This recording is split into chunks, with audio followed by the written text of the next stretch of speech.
Truck ड्राइवरों कहते हैं कि हर हाईवे पर कुछ ऐसे रास्ते होते हैं जहां रात के बाद रुकना नहीं चाहिए।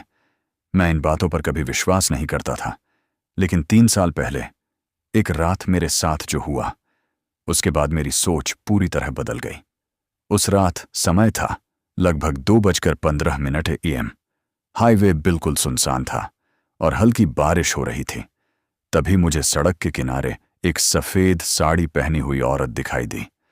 उसने धीरे से अपना हाथ उठाया और मुझसे लिफ्ट मांगी। मुझे नहीं पता था कि अगर उस रात मैं ट्रक नहीं रोकता तो शायद आज भी मैं सामान्य जिंदगी जी रहा होता। तो चलिए दोस्तों, सुनते हैं कहानी रमेश जी के पॉइंट ऑफ व्यू से। मेरा नाम रमेश यादव है।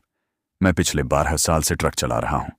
मैंने इंडिया के लगभग हर हाईवे पर सफर किया है, लेकिन एक रात जो मेरे साथ हुआ, उसके बाद मैंने रात में ट्रक चलाना लगभग छोड़ ही दिया।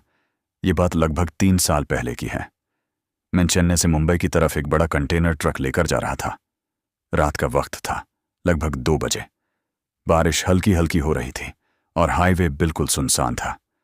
रेडियो भी कभी चल रहा था, कभी सिग्नल चला जा रहा था।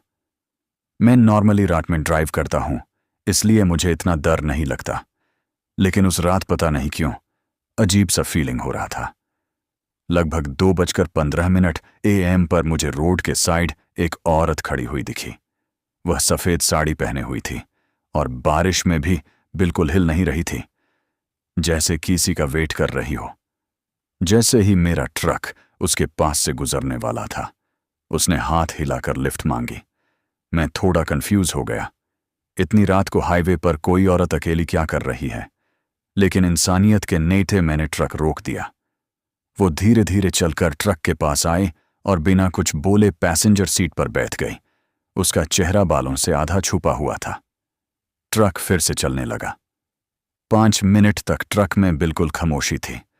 सिर्फ इंजन की आवाज और बारिश की बूंदें सुनाई दे रही थी। मैंने हिम्मत करके पूछा, मैडम आपको कहाँ जाना है? लेकिन कोई जवाब नहीं आया। मैंने दोबारा पूछा, फिर भी चुप। मुझे लगा शायद वो थक गई होगी। तभी मेरी नजर साइड मिरर पर पड़ी और जो मैंने देखा, मेरी सांसें रुक गई। पैसेंजर सीट खाली थी। मैंने तुरंत ब्रेक लगाया। ट्रक रोड के बीच में रुक गया। मैं जल्दी से पीछे उतर कर देखा, लेकिन आसपास कोई नहीं था। न फुटस्टेप्स, न कोई आदमी, सिर्फ अंधेरा और बारिश। मैंने सोचा शायद मुझे वहां हुआ होगा। मैं फिर ट्रक में बैठा और ड्राइव करने लगा, लेकिन अब मेरा दिल जोर जोर से धड़क रहा था। लगभग 10 मिनट बाद मेरा फोन बजा। Unknown number. मैंने कॉल उठाया।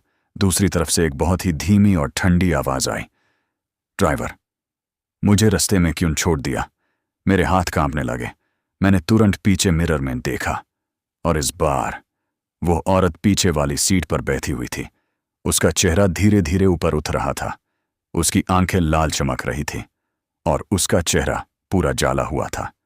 मैं इतना डर गया कि मैंने ट्रक फुल स्पीड में चला दिया, लेकिन तभी रेडियो अपने आप ऑन हो गया। रेडियो पर एक पुरानी खबर चल रही थी। 3 साल पहले इसी हाईवे पर एक ट्रक एक्सीडेंट हुआ था, जिसमें एक औरत की जलकर मौत हो गई थी। मेरा दिमाग सुन्न हो गया। तभी मुझे अपने कान के पास किसी की फेंट सी हंसी सुनाई दी, जैसे कोई मेरे बिल्कुल पीछे बैठा हो। मैंने धीरे से मिरर में देखा। वो औरत अब मेरे बिल्कुल पीछे खड़ी थी और धीरे धीरे मेरी तरफ झुक रही थी। उसने धीमी आवाज में कहा, अब तुम मुझे कहीं नहीं छोड़ सकते। उसके बाद क्या हुआ मुझे कुछ याद नहीं। जब मेरी आंख खुली, मैं हाईवे के साइड हॉस्पिटल में था। पुलिस ने बताया कि मेरा ट्रक रोड के साइड खड़ा मिला था, लेकिन सबसे अजीब बात, ट्रक के अंदर किसी और के गीले फुटप्रिंट्स भी थे। उस दिन के बाद से मैं कभी भी हाईवे 47 पर रात में ड्राइव नहीं करता, और अगर कभी करता भी हूं तो किसी को लिफ्ट नहीं देता।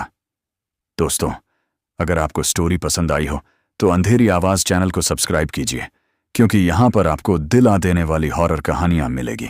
तो मिलता हूं आपसे नई कहानी पर।